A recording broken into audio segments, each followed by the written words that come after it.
சிவபெருமானோட நெற்றிக்கண் பார்வைக்கு பஸ்பமான காமதேவன் தன்னோட மறுஜென்மத்துல பிரத்யும்னன்ங்கிற பேர்ல கிருஷ்ணருக்கும் ருக்மிணி தேவிக்கும் மகனா பிறக்கிறாரு. விஷ்ணு பகவானின் அம்சத்தோட பிறந்த இந்த குழந்தை தான் தனக்கு காலனா வரப்போறாருன்னு தெரிஞ்சுக்கிற சம்பார அசுரன் பிறந்து 10 நாட்களே ஆன பிரத்யும்னனை கடத்தி கொண்டு போய் கடல்ல வீசுறான்.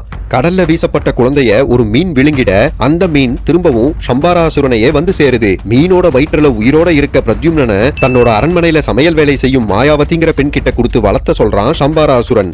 மாயாவதிங்கிற இந்த பெண் தான் காமதேவனோட மனைவி ரத்தியோட மறுஜென்மம். தன்னை பற்றியும் தன் கையில வந்து சேர்ந்த குழந்தைய பற்றியும் ராஜரிஷி நாரதர் மூலமா தெரிஞ்சுக்கிற மாயாவதி ஆசையோட பிரத்யும்னனை வளர்த்தி அவர் திருமண வயதை அடைஞ்சதும் அவங்களோட புனர்ஜென்மத்தை பத்தின உண்மைகளை சொல்றாங்க.